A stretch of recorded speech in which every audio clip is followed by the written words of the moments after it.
शक्ति इतनी है इनमें, ये सब वीरान बना सकते हैं, पल भर में ये दुनिया को भी रेगिस्तान बना सकते हैं, और भगवा जैसे शब्द को भी आतंक से जोड़ा करते हैं। जिसने तालियां रोको, चौथी पंक्ति पे आपकी थप्पड़ की तरह रामद्रोहियों के मुंह पे ताली लगनी चाहिए। धरा ये जिस पर घूम रही, हम उसी केंद्र के बिंदु हैं। कहो करो से, हम हिंदू हैं, हम हिंदू हैं, हम हिंदू हैं। आपको प्रणाम करता हूं, आपकी गौरवमय उपस्थिति को प्रणाम करता हूं, और आज ये दिन देखने के लिए आपने तो बहुत वर्षों प्रतीक्षा की है, प्रतीक्षा मैंने भी बहुत लंबी की है।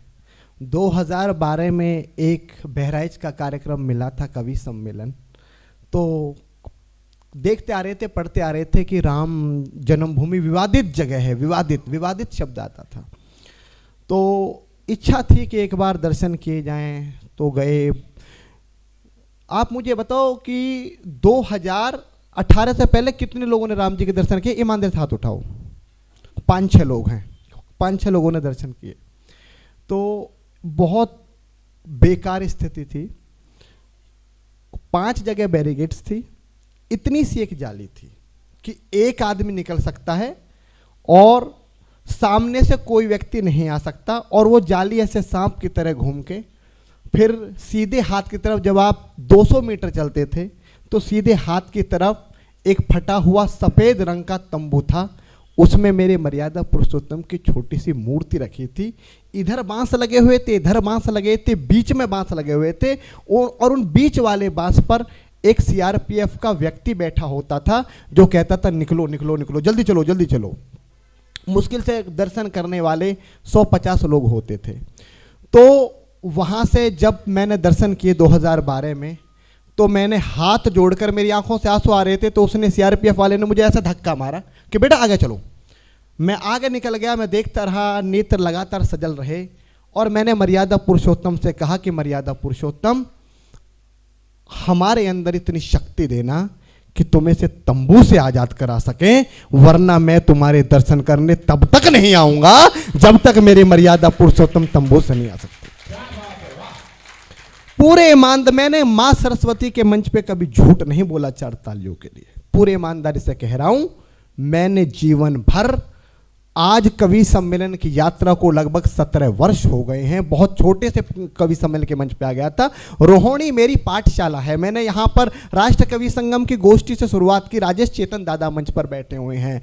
मैंने कभी भी धर्म निरपेक्षता की सड़ी गली लाश को मंचों पे नहीं धोया, मैंने राम की बात की, राम की बात करूंगा, और जब तक अंतिम सांस रहेगी राम में होकर जीऊंगा। 80-100 साल का जीवन, हमारा 80-100 साल का जीवन, उसमें भी हम राम विमुख होके जी रहे, समझौता कर रहे। ये मिल जाए राम का विरोध करके, हिंदुओं को गाली देकर ये मिल जाए। अगर धरती की पूरी दौलत, धरती का पूरा साम्राज्य अगर राम विरोधी होकर मिलता हो तो वो जूते की नोक पर, और राम भक्त होकर अगर दर दर की ठोकरें मिलती हो तो ठोकरें सर माथों पर, क्योंकि राम से बड़ा कुछ नहीं है। दुनिया में कुछ भी करना, मैं आज गौरवान्वित हूं। राम की कविता पढ़ देते तो देश के बड़े कवि नाराज हो जाते थे कि ये देश एकता से चलता है, संविधान से चलता है, राम की बात मत करो, मंचों से नकार दिए जाएंगे। लेकिन पता नहीं वो राम की ही शक्ति थी जो आज आपके बीच आ गया। और जो लोग कहते थे कि मंचों से नकार दिए जाएंगे, महीने में 30 दिन होते हैं, 25 से ज्यादा कवि सम्मेलन करता हूं और 40 से ज्यादा कवि सम्मेलन छोड़ता हूं। यह राम की ताकत है। कुछ भी करना जीवन में साहब, राम का विरोध मत करना, क्योंकि जिसने राम की रथ यात्रा को बिहार में रोका वो जेल गया। जिसने राम भक्तों पर गोलियां चलवाई वो 20 दिन मार्मिकता अस्पताल में बच के परलोक को गया। और जिन्होंने राम के होने के प्रमाण मांगे, 4000 पन्नों की रिट सुप्रीम कोर्ट में दायर की कि राम नहीं हुए, वो हनुमानगढ़ी में साष्टांग कर रहे हैं। 400 सीटों से 40 सीटों पर आ गए। और जिसने गुजरात की धरती से निकलकर मर्यादा पुरुषोत्तम का मंदिर बनवाया, वो दिल्ली में बैठ के दुनिया का नेतृत्व कर रहा है, G20 का अध्यक्ष बना हुआ। यह राम की ताकत है कि मिट गए मिट गए, समय कम है, इसी कम समय में अपनी बात कहूंगा कि मिट गए धरा से श्री राम का नाम मिटाने वाले। देश के बड़े नेता आदरणीय विजेंद्र गुप्ता जी बैठे हुए हैं, बड़ी दीदी शोभा जी बैठी हुई हैं, उनके सामने रखता हूं और देश के बड़े नेता उनसे एक निवेदन करना चाहता हूं कि सर बस एक काम कीजिएगा। राम मंदिर तो बन रहा है, बहुत भव्य बन रहा है, कई बार दर्शन करके उसके बाद भी आ चुका हूं। एक लिस्ट उन लोगों की बनाना जो अब रामपंथी बने बैठे हैं और जिन्होंने जीवन भर राम का विरोध किया। 100 नाम तो मैं बता दूंगा, उनके पोस्टर लगने चाहिए कि इन लोगों ने, इसके बाप ने, इसके दादा ने, इसने राम का विरोध किया। ये जरूर होना चाहिए इस देश के अंदर कि मिट गए धरा से श्री राम का नाम मिटाने वाले। चौथी पंक्ति पे आपका आशीर्वाद मिले, 6-7 मिनट आपके बीच हूं कि मिट गए धरा से श्री राम का नाम मिटाने वाले, अवधपुरी के अंदर घुसकर आग लगाने वाले और सड़ कर मर रहे, एक घोषणा करता हूं कि सड़ कर मर रहे राम पर प्रश्न उठाने वाले और फिर गद्दी पर आ जाएंगे मंदिर बनवाने वाले। फिर गद्दी पर आ जाएंगे मंदिर बनवाने वाले। लोगों ने कहा कि अगर एक ईंट भी राम मंदिर की लगी तो देश में आग लग जाएगी।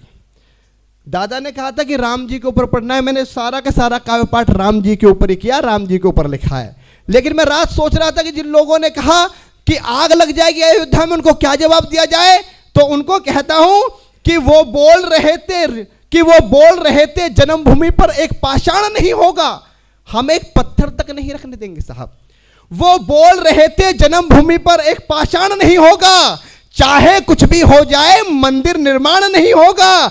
जो 100 करोड़ की इच्छा है उसका आगाज नहीं होगा, श्री राम के मस्तक पर मंदिर का ताज नहीं होगा। इतने बम फटेंगे कि मैदान खाई हो जाएगा, सर्वोच्च न्यायालय का निर्णय भी धराशायी हो जाएगा। देश की सेकुलर जनता निर्माण नहीं सह पाएगी और अयोध्या नगरी में खूनी नदियां बह जाएंगी।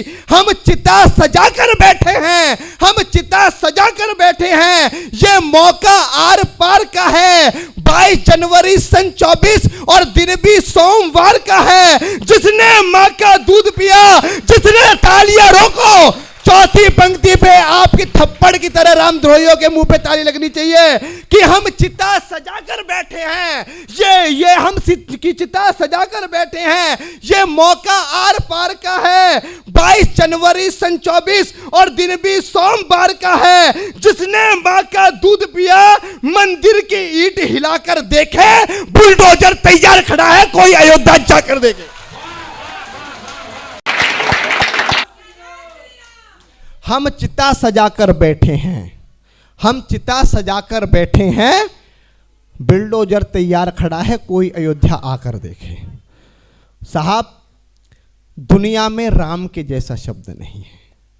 पूरी दुनिया के शब्दकोश पढ़ लेना, क्योंकि जिसे एक बार बोलते हैं राम तो परमात्मा का नाम होता है, 2 बार बोलते हैं राम राम तो संवेदनाएं व्यक्त हो जाती हैं, 2 बार बोलते हैं राम राम तो अभिवादन हो जाता है, 3 बार बोलते हैं राम राम राम तो संवेदनाएं व्यक्त हो जाती हैं, और अनंत बार बोलते हैं राम राम राम राम तो परमात्मा का भजन हो जाता है।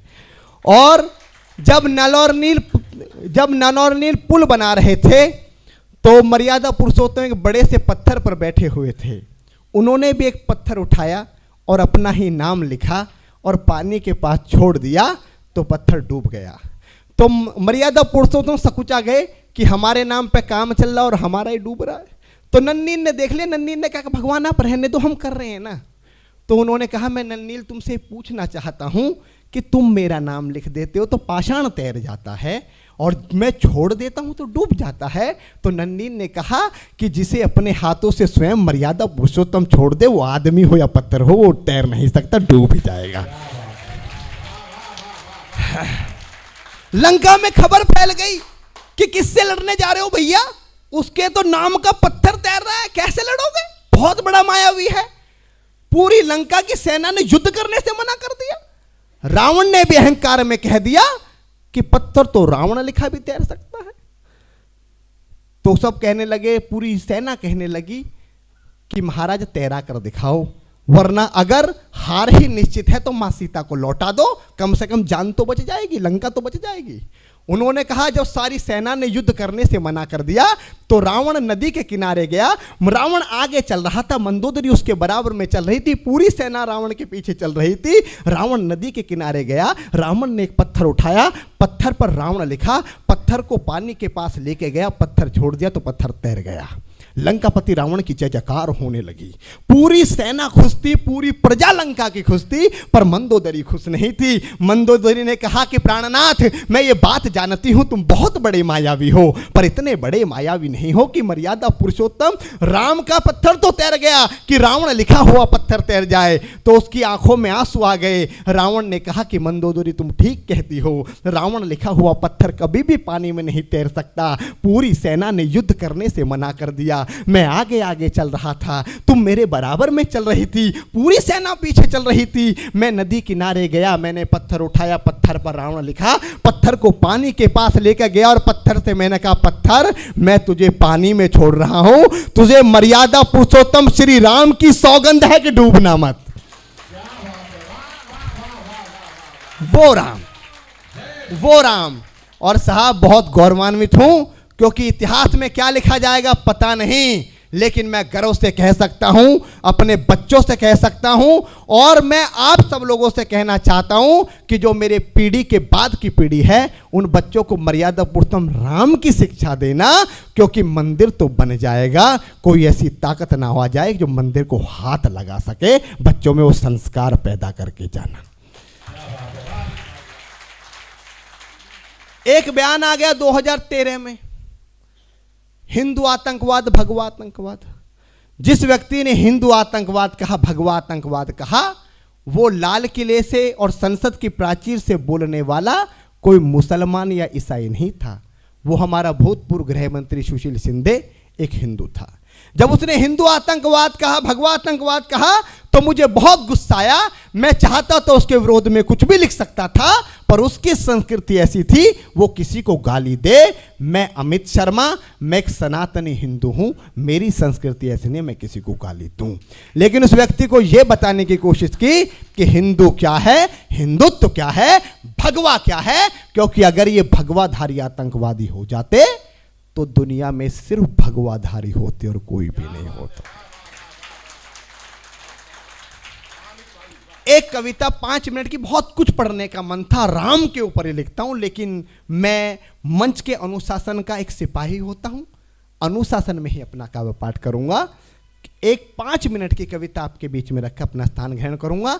उस व्यक्ति को यह बताने की कोशिश की कि हिंदू क्या है, हिंदुत्व क्या है और भगवा क्या है। सीधे सीधे आपकी अदालत में कविता। दीदी सुनना कि जब जब आहत हुई ये धरती, देव मुनियों ने बचाई थी, ब्रह्मा विष्णु शंकर सबने लीला अपनी रचाई थी। भागीरथ ने की विनती जब मां गंगा धरती पर आई थी, डुबा न दे गंगा धरती को, शंकर ने जटा फैलाई थी। और समंदर मंथन जब हुआ, अमृत दिया था भगवान ने, इस धरती की रक्षा हेतु जहर पिया था भगवान ने। और इंसान बने हैं अपने भगवान, मानव धर्म निभाया है, हमारी सभ्यता संस्कृति को दुनिया ने शीश नवाया है।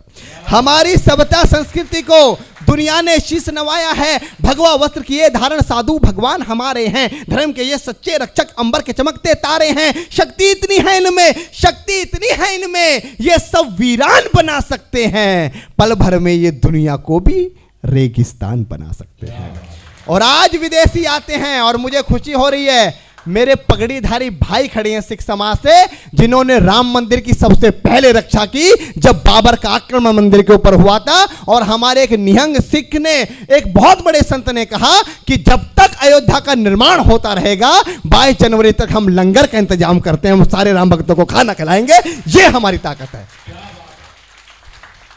तब जा कहना चाहता हूं कि जब जब आहत हुई ये धरती, देव मुनियों ने बचाई थी, ब्रह्मा विष्णु शंकर सबने लीला अपनी रचाई थी। भागीरथ ने की विनती जब मां गंगा धरती पर आई थी, डुबा न दे गंगा धरती को, शंकर जटा फैलाई थी। और समंदर मंथन जब हुआ, अमृत दिया था भगवान ने, इस धरती की रक्षा हेतु जहर पिया था भगवान ने। इंसान बने हैं अपने भगवान, मानव धर्म निभाया है, हमारी सभ्यता संस्कृति को दुनिया ने शीश नवाया है। भगवा वस्त्र किए धारण साधु भगवान हमारे हैं, धर्म के ये सच्चे रक्षक अंबर के चमकते तारे हैं। शक्ति इतनी है इनमें, में शक्ति इतनी है इनमें, ये सब वीरान बना सकते हैं, पल भर में ये दुनिया को भी रेगिस्तान बना सकते हैं। आज विदेशी आते हैं, आकर हिंदू बन जाते हैं। हमारे यहाँ पे 2013 में एक महाकुंभ लगा जिसमें 25 करोड़ लोग आए। उन 25 करोड़ लोगों में से 18 लाख लोग विदेशी थे। उन 18 लाख विदेशी लोगों में से 14,500 लोगों ने हिंदू धर्म अपनाया, जिनमें एक बहुत बड़ी मल्टीनेशनल कंपनी फोर्ड कंपनी के मालिक के लड़के ने जब हिंदू धर्म अपनाया और उसका हिंदू नाम रामदास रखा गया,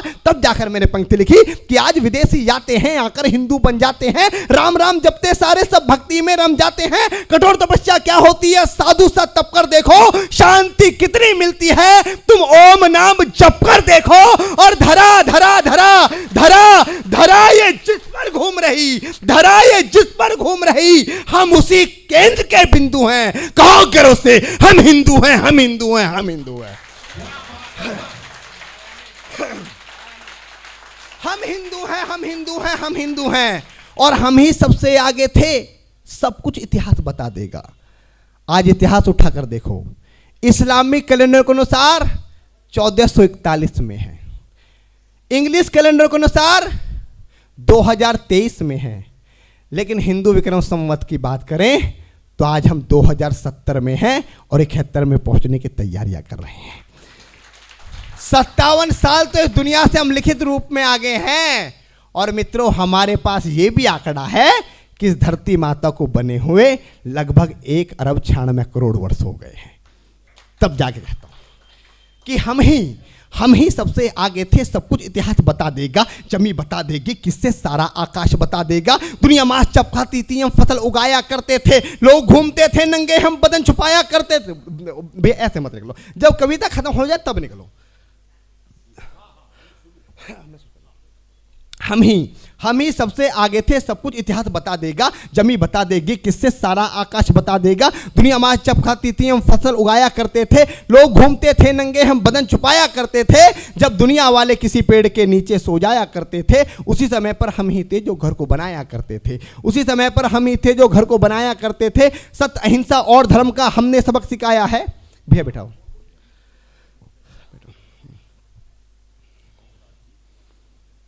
हंसराज जी हमारे बीच आ गए, बता लो जाए। सत्य अहिंसा, सत्य अहिंसा, सत्य अहिंसा, सत्य अहिंसा, सत्य अहिंसा और धर्म का हमने सबक सिखाया है। अपनी ताकत का लोहा इस दुनिया से मनवाया है। मुगलों से ना मिटे हिंदू, अंग्रेज हार कर चले गए, सिकंदर जैसे बलशाली भी मन को मार कर चले गए। इस दुनिया में किसने भी हिंदू को मिटाना चाहा है, खुद ही चला गया दुनिया से, हिंदू मिट ना पाया है। शीश झुकाकर जो आया सबका सत्कार किया हमने, दुश्मन की भी भूल के बातें सबको प्यार किया हमने। और वो भी अब मिट जाएंगे जो देश को तोड़ा करते हैं और भगवा जैसे शब्द को भी आतंक से जोड़ा करते हैं। भगवा जैसे शब्द को भी आतंक से जोड़ा करते हैं। अपने साधु संतों का मान और सम्मान है भगवा। हमारे संत पुरुष बैठे हैं, उनके चरणों में निवेदित करता हूं कि अपने साधु संतों का मान। भगवा क्या है? भगवा कोई आतंकवाद का रंग नहीं है साहब, कि अपने साधु संतों का मान और सम्मान है भगवा। प्राणों से जो प्यारा तिरंगा उस झंडे की शान है भगवा। चंदा जब जब आता है रंग भगवा का लाता है। सूरज के अंदर देखो तुम, भगवा ही लहराता है। भगवा अपना जीवन है, भगवा अपनी पहचान है। अमेरिका जैसे देशों में भी भगवा का गुणगान है। भगवा का सम्मान ही पूरे देश का सम्मान है। भगवा से ही हिंदू है, भगवा से हिंदुस्तान है। भगवा से ही हिंदू है, भगवा से हिंदुस्तान है। श्री राम के तन पर था जो उसको भगवा कहते हैं। देव मुनि नारायण सारे सब भगवा में रहते हैं। रंग दे बसंती चोला के वीरों ने देश बचाया है। ओढ़ के भगवा विवेकानंद ने दुनिया को ज्ञान भाया है। और महात्मा संत महात्मा भगवा लहरा कर चले गए। गुरु तेग बहादुर भगवा खातिर शीश कटाकर चले गए। गुरु तेग बहादुर भगवा खातिर शीश कटाकर चले गए। और आंखों में जो पाल रखा है सपना ही रह जाएगा। आज लोग कहते हैं हम हिंदुत्व को मिटा देंगे, हिंदुस्तान को मिटा देंगे। डरने की कोई बात नहीं है साहब। हिंदुस्तान कब बना, हिंदुस्तान कब बना, हिंदू धर्म कब आया, किसी को कुछ पता नहीं है। हर देश की जन्म तिथि है। पाकिस्तान की जन्म तिथि 14 अगस्त 1947 है। पाकिस्तान की जन्म तिथि है, बांग्लादेश की जन्म तिथि है, डेनमार्क की जन्म तिथि है, इटली की जन्म तिथि है, अमेरिका की जन्म तिथि है, कनाडा की जन्म तिथि है, थाईलैंड की जन्म तिथि है, कंबोडिया की जन्म तिथि है। और जिसकी जन्म तिथि होती है उसकी मरण तिथि भी होती है। हम अजन्मे हैं, हमारा कोई कुछ नहीं बिगाड़ सकता। तब जाकर अंतिम पंक्तियों में कहता हूं कि आंखों में जो पाल रखा है, कपिल भैया आ जाइए जल्दी सी, मैं अंतिम पंक्तियां पढ़ रहा हूं। हाँ, कि आंखों में जो पाल रखा है सपना ही रह जाएगा।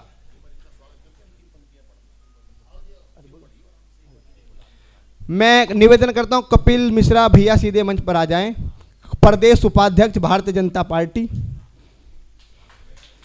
हाँ। भैया मंच पर आ जाओ, मंच पर आ जाओ।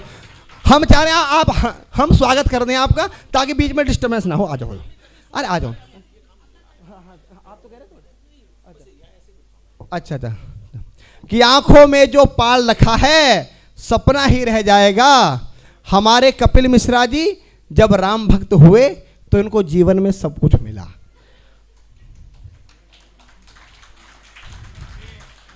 क्योंकि राम ही सब कुछ दे सकते हैं। कि आंखों में जो पाल रखा है सपना ही रह जाएगा, कितनी भी कोशिश कर लो पर भगवा मिट ना पाएगा।